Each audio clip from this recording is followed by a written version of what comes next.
오늘 주신 하나님 말씀은 신명기 31장 9절에서 18절까지 말씀입니다. 오늘 말씀의 제목은 하나님의 공동체가 나아갈 길입니다. 하나님의 공동체가 나아갈 길. 하나님의 공동체가 나아갈 길은 말씀 앞에 서는 것이죠. 말씀 앞에 서는 것, 말씀을 기억하는 것. 12절 마지막에 제가 읽어보면 율법을 듣고 배워서 주 당신들의 하나님을 경외하며 이 율법의 모든 말씀을 지키도록 하십시오. 이것이 하나님의 공동체가 나아갈 길이죠. 그리하면 언약대로 복을 누릴 것이다. 이렇게 말씀하시는 겁니다. 그래서 오늘 말씀은 하나님의 공동체가 나아갈 길인데 첫 번째는 모든 백성들 또 특히 자손들 앞에서 7년 면제년에 하나님의 말씀을 들려주라는 것, 낭독하라는 거죠. 모든 사람들에게 낭독해서 그들이 하나님의 말씀을 기억하도록 하라는 것이고, 또 이스라엘 백성들이 이제 가나안에 들어가서 살 텐데 그곳에서 다른 신을 섬기고 하나님을 잊어버릴 때가 올 것이다. 그리하면 내가 너희들에게 내 얼굴을 숨길 것이다. 그러니까 그렇게 되지 않도록 경고의 말씀을 주시는 것입니다. 오늘 말씀이 그 말씀입니다. 자, 그러면 하나님의 공동체가 나아갈 길은 말씀을 듣고 기억하고 그리고 말씀대로 지키는 것이죠. 그리하면 하나님이 주시는 약속의 말씀, 축복의 말씀이 이루어진다. 그래서 그 하나님의 공동체에 지속적으로 하나님의 돌보심과 은혜를 받아서 정말 복받아 살 것이다. 이런 말씀의 내용인데, 오늘 말씀에 보면 여러분 한번 잘 생각해 볼 것이 지금 10절에 보니까 이렇게 말씀하고 있죠.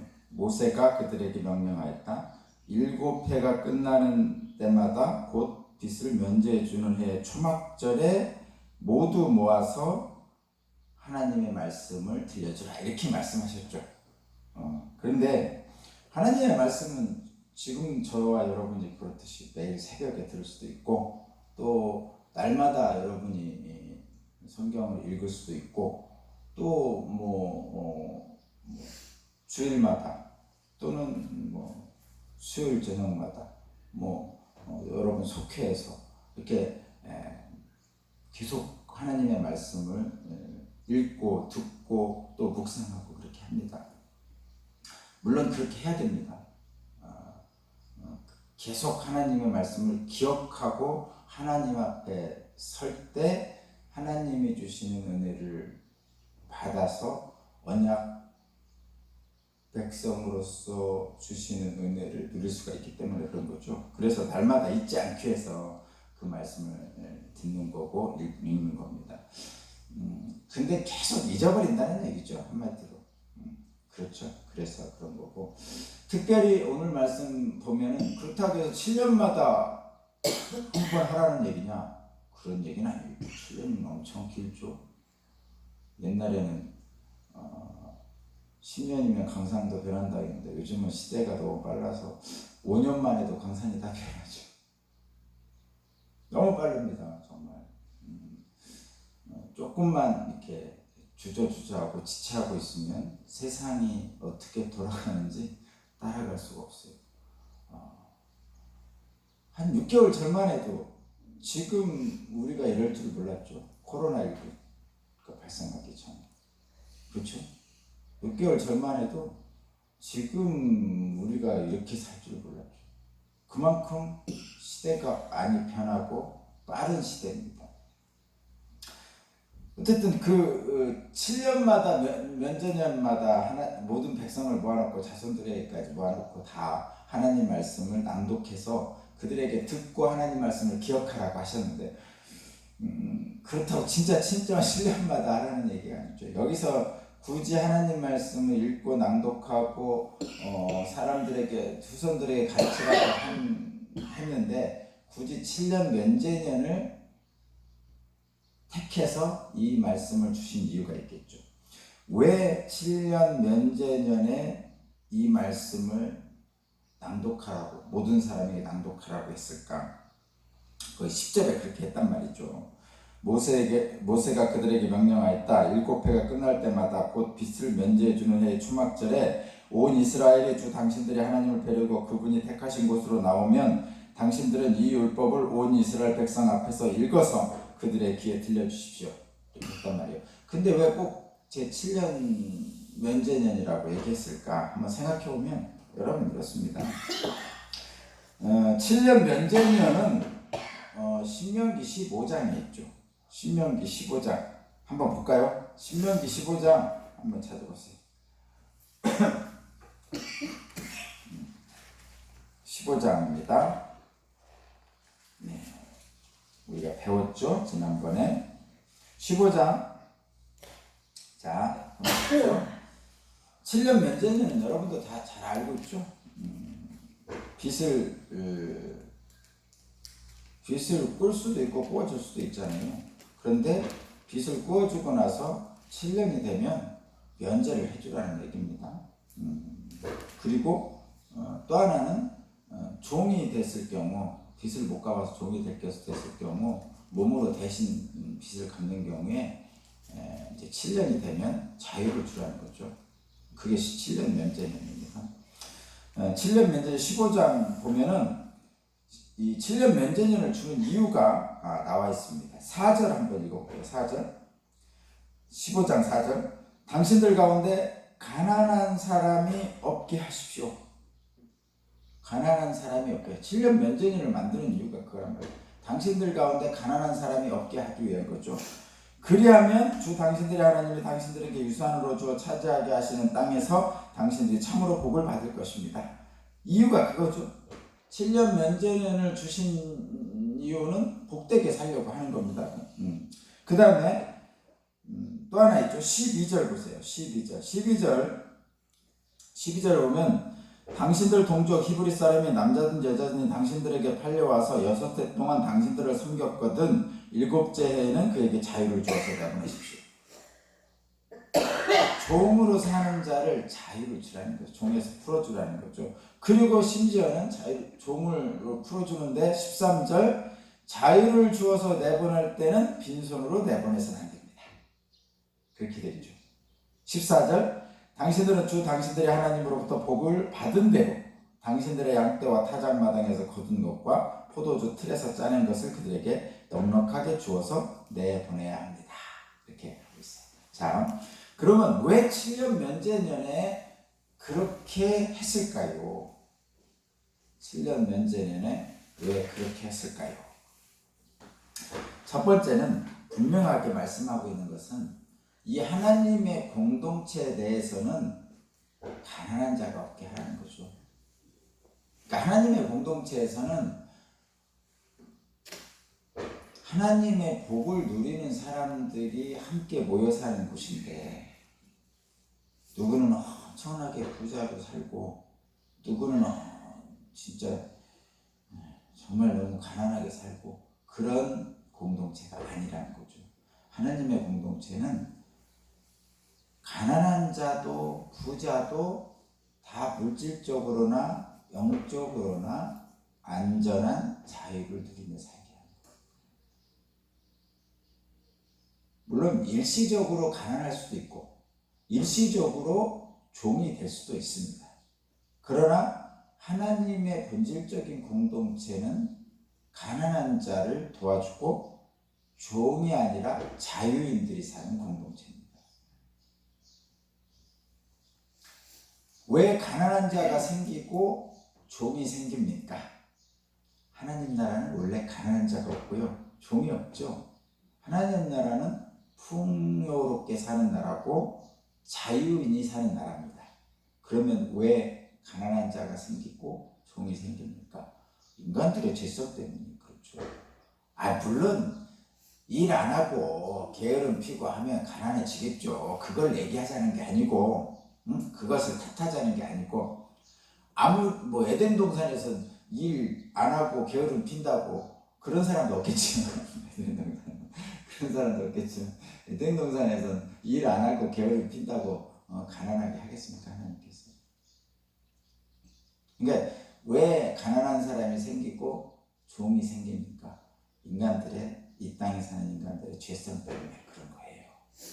그런데 하나님 나라를 지향하는 하나님의 공동체는, 그러면 하나님 나라를 지향하는 하나님의 공동체는 가난한 사람이 없어야 되고 종이 아니라 자유인이 사는 그런 나라죠.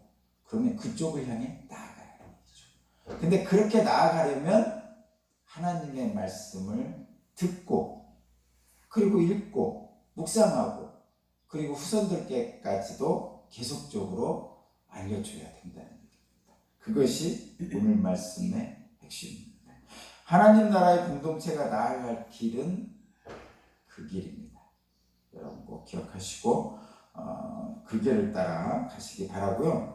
또 14절에서 18절 말씀은 가나안에 살 때 불순종하게 될 것을 경고하시는 말씀이에요. 경고하시는 말씀입니다. 가나안에 살 때. 오늘 본문의 14절에 18절 말씀은 가나안에 들어가 살 때 불순종할 것을 경고하는 말씀이에요. 여기도 마찬가지죠. 인간의 죄성 때문에 이제 가나안에 들어가면 광야에서 살던 그 부족한 것, 건조한 땅에 살다가 이제 가나안에 들어가면 모든 것이 풍성하잖아요. 정말 이제 그 광야에서 농사도 못 짓고 살던 사람들이 이제 가나안에 들어가서 그 이제 농작물 풍부하게 해서 살아봐요. 그러면 완전히 다른 세상을 살게 됩니다. 그럴 때 사람들은 이제 그 풍요함에 취해버리는 거죠.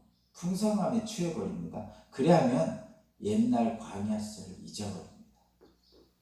광야 시절에 하나님이 어떻게 우리를 물기둥과 구름기둥으로 인도하셨던가를 잊어버리죠. 우리 개구리 올챙이 좀 오른다고. 우리 사람들 중에도 많이 그렇죠. 옛날에 어렵게 살았는데 어째서 좀 부자가 됐어요. 그러면 가난할 때를 잊어버리죠. 잊어버리고 대표적으로 하는 행동이 뭐죠? 가난한 사람들을 멸시합니다. 교회도 그렇습니다. 우리 목사님들 중에 개척교회 하다가 고생 하시다가 하나님의 은혜를 좀 교회가 안정이 되고 좀 큰 교회가 되고 나면 개척교회 했던 분들을 돌본다고 하면서 가서 의시되고 있죠. 많은 분들이 그래요. 그것이 이제 개구리 올챙이적 그 인간들의 어떤 죄성이에요. 대부분 다 그렇습니다. 그것이 우리들의 아픔이죠. 인간들의 아픔입니다. 그것을 하나님은 다 알고 계시고 가나안 땅에 들어가서 풍성한 것을 누릴 때 하나님을 기억하라고 이 말씀을 주시는 거죠. 그런데 이 말씀 중에 거기 뭐라고 하시냐면 16절 마지막 부분에 너희들이 나를 버리고 나와 언약을 깨트리면 17절 그날에 내가 그들에게 격렬하게 진노하고 그들을 버리고 내 얼굴을 그들에게 숨길 것이다. 이렇게 말씀하셨어요. 그 다음에 18절도 그들이 돌아서 다른 신을 섬기고 온갖 악한 짓을 할 것이니 그날에 내가 틀림없이 내 얼굴을 그들에게 숨기겠다. 이렇게 말씀하시죠. 근데 여기서 하나님께서 하나님의 얼굴을 숨기신다고 그러시잖아요. 하나님이 얼굴을 숨기신다. 정말 그러실까요? 하나님이 얼굴을 숨기시나요? 하나님이 얼굴을 숨기시나요? 에이 전화 못됐어. 다시는 전화 안 볼 거야. 뭐 이렇게 숨기시나요? 어떤 말씀일까요? 이거는 백성들이 이제 그 풍요에 취해가지고 하나님을 안 찾는 거죠. 풍요를 준다는 바알신을 찾게 되죠. 하나님은 안 찾고. 그래서 백성들이 하나님을 찾지 않으니까 하나님이 숨으시는 것처럼 보이는 거예요. 하나님을 찾지 않는 사람들에게는 하나님이 숨으시는 것처럼 보이죠. 그래서 그런데 하나님은 언제나 계시죠. 골고루 내리는 비틀기. 그죠? 갈급한 심령으로 돌아온 탕자에게 하나님은 결코 숨기지 않으시죠. 그리고 심지어는 먼 나라에서 허랑방탕하게 지내고 있은 동안에도 아버지 하나님은 자식을 생각해서 늘 동네 어귀를 바라보면서 기다리고 있죠. 하나님은 절대 숨기시는 분이 아니에요. 인간들이 잊어버릴 뿐이죠. 하나님은 기억하고 돌아오면 안아주시는 분입니다. 그러면 왜 숨기실까? 우리들이 하나님을 찾지 않기에 숨기시는 것처럼 느끼는 겁니다. 언제나 하나님은 우리를 기다리고 계십니다. 자, 하나님의 공동체가 나아갈 길은 말씀 앞에 서는 거고 말씀을 기억하는 것입니다. 그래서 늘 말씀이 나와 내 주변에 그리고 내 후손들에게 전해질 수 있도록 늘 해야 됩니다. 그리고 그 말씀을 늘 품에 안고 사는 공동체가 하나님의 공동체입니다. 그 하나님의 공동체는 가난한 자가 없고 자유인들이 사는, 그래서 하나님이 늘 우리에게 얼굴을 비춰주시는 그런 나라입니다. 그런 공동체를 향해서 오늘도 나아갈 텐데 여러분 그 하나님을 믿고 오늘도 세상 사소한 일들, 좀 작은 일들, 이런 일들에 일희일비하지 말고 담대하게 나가십시오. 그러시면 하나님이 우리와 함께 하시니 모든 능력으로 저와 여러분에게 드러날 줄 믿습니다. 기도드리겠습니다. 하나님 감사합니다. 오늘도 하나님의 공동체로 나아가는 그 길로 가기를 원합니다. 말씀 안에 서겠습니다. 말씀을 기억하겠습니다. 내가 먼저 사랑하겠습니다. 내가 먼저 사랑하고 내가 먼저 용서하고 그 길 속에서 하나님을 보겠습니다. 예수 그리스도 이름으로 기도합니다. 아멘.